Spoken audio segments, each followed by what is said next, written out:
In real life, death is a normal occurrence. Same as video games. Our invested emotions with these lovable characters go haywire when we find out that they can't make it till the next game. What to Play brings you our top picks for the 10 heartbreaking scenes in modern gaming. And of course, spoilers! We warned you. We start off with the death of Altair. Nothing speaks like a bittersweet goodbye to one of Assassin's Creed's most iconic heroes, Altair. It was decades after Ezio Auditore found the remains of this legendary assassin in a secluded crypt made especially for the legend himself.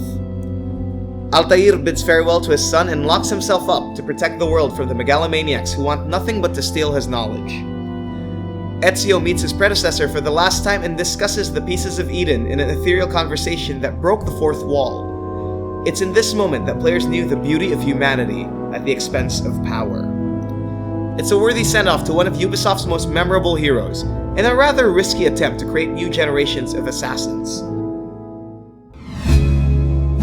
Number 9 is John Marston's death. Perhaps one of Rockstar's best open-world games that gave the most heartbreaking ending. In Red Dead Redemption, players are given one final embrace of John Marston, the game's main character, as he slowly accepts his fate in the hands of his enemies. In a heartbreaking scene, his actions were not in vain after he successfully buys enough time to let his family escape from the ranch. He pulls the trigger from his revolver once more in an effort to quell his enemies, but he knows it won't help, sacrificing his life in the process. John Marston's death echoed far away into the lands and left it in the hands of his son, Jack, along with his weapons, gear, and everything the player possessed before his heroic demise.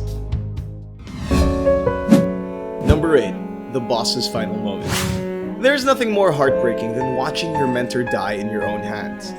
That's what Kojima's impressive storytelling offered in Snake Eater. After successfully defeating the rest of the Cobra unit, Snake faces his greatest challenge yet, the boss.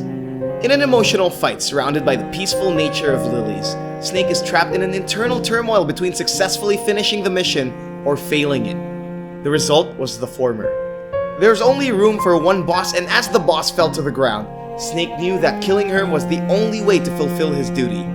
In the heat of the moment, Snake shot her and the entire place was transformed into blood-red lilies. From betrayal, heartaches, and lingering pains of the past, the boss's death changed Snake and Metal Gear Solid forever. Number 7. The Joker's death. As crazy as he may be, we loved the Joker. In Arkham City, him and the Bat came to a final skirmish with the help of Clayface. But before any of this, Joker was already in the brink of death due to the toxic effects of Titan from the previous game. His life was hanging by a thread and he was desperate for the cure Batman possessed. In an unpredictable turn of events, Joker went dirty and resulted to the destruction of his cure. Batman would have saved him despite his horrific acts, but it's too late. He succumbs to the pain and slowly takes his last breath, and one last laugh. This moment broke Batman apart, and with the lack of a symbiotic nemesis, he felt alone. This was one of Rocksteady's most emotional endings to date, taking the risk of killing the most iconic villain in Batman history. Number 6 is Sarah, The Last of Us. This was really unexpected. No one ever thought that this video game could kill off a child.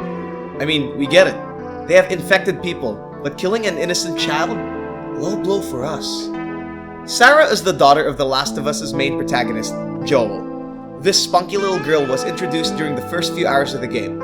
She's also the first character to be playable. Suddenly, a huge explosion occurred, and your neighbor is clearly not in his mood tonight. The infestation happened. Sarah reunites with her dad in an effort to escape the viral outbreak. They make it through the quarantine, but are met with a strict protocol.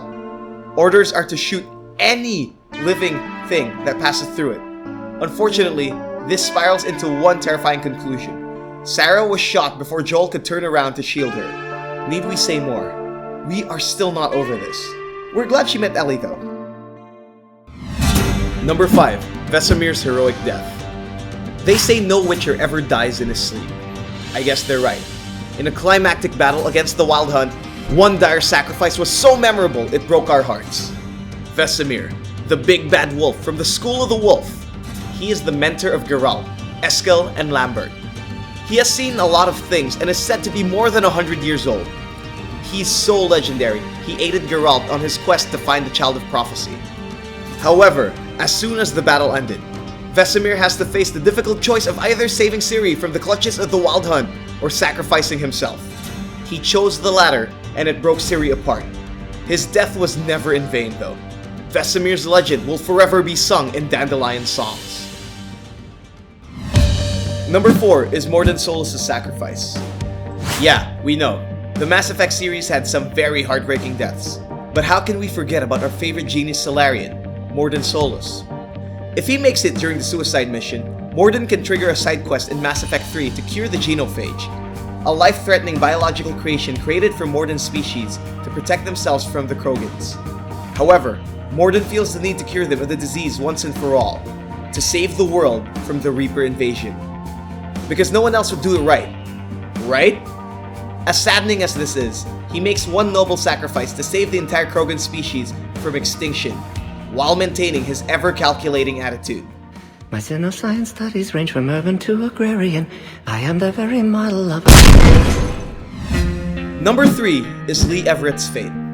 Before we get to step into the shoes of Sweet Clementine, there was Lee Everett, a former professor turned convicted felon and now a survivor of a world-ending virus. He was first introduced into the first season of Telltale's take on Robert Kirkman's The Walking Dead. He embarks on an adventure with Clementine to find the place called Savannah for safety purposes. As the game progresses, they grew thin. Most of the survivors were either devoured, killed, or infected. And as they reached their point, Lee was bitten. In the last moments of his life, he has no other choice but to tell Clementine to shoot him or leave him be. Otherwise, he would maul Clem in the process. This moment in gaming still gives us the feels. Seeing Lee slowly turn into a walker is so heartbreaking, and shooting him, in the end, was just so painful. Number 2 is Chloe Price's death. When you play with time, there's always a price. Pun intended. Don't Not's beautiful game brings out the difficult choices within ourselves. It's putting the trolley problem and the butterfly effect into video game form. In a game that lets you have the ability to change the course of life by controlling time, there will always be consequences. It's not always fun in games. Life is Strange's narrative lets players choose between saving Arcadia Bay from an impending storm or saving your best friend. It's Bay over Bay, or Bay over Bay, and that's putting players into a very difficult situation. Nonetheless, if players made the choice to save Arcadia Bay, Chloe's death puts us into one big feels trade. Here are some other heartbreaking deaths that deserve a special mention. May they rest in peace.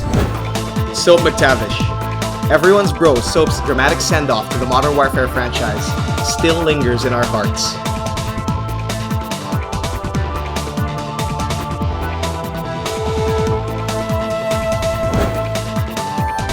Kenny's death. Clementine had to make a difficult decision for survival, and it's not entirely easy.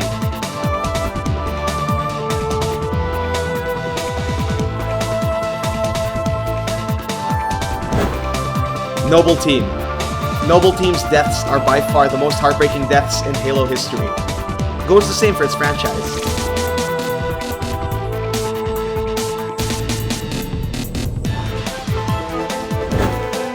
Aggro. Our trusty steed against towering titans bids its farewell in a terrible way.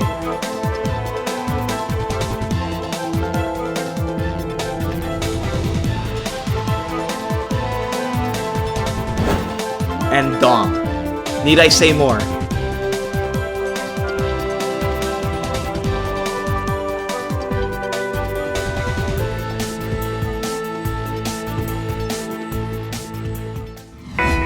Number 1 is Zack Fair's death. Perhaps one of the saddest moments in gaming history was the death of our bro Zack. A man so devoted to reach his dreams and become the best soldier in Midgard. Unfortunately, a terrible circumstance puts him into a grueling demise. He was placed in the wrong place at the wrong time as Shinra tries to cover up for all the mistakes they made. With a wounded Cloud Strife right beside him, Zack Fair puts his dreams aside and risks his life to give this guy a chance to be what he always wanted. A good soldier. To escape from its corporate clutches, he fights more than 100 Shinra troops in order to buy some time to save Cloud. For whatoplay, seeing Zack hand over his Buster Sword to Cloud was the most heartbreaking moment. He didn't even get to meet Aerith again. Did we miss something? Your game not on the list? Share your thoughts in the comment section below. We publish 3 gaming videos every week. Don't miss any of them. Click that bell button beside the subscribe button, check the send me box, and save. Don't forget to like and share this video to your friends. Subscribe now and follow us on Twitter, Facebook, Instagram, and Google+.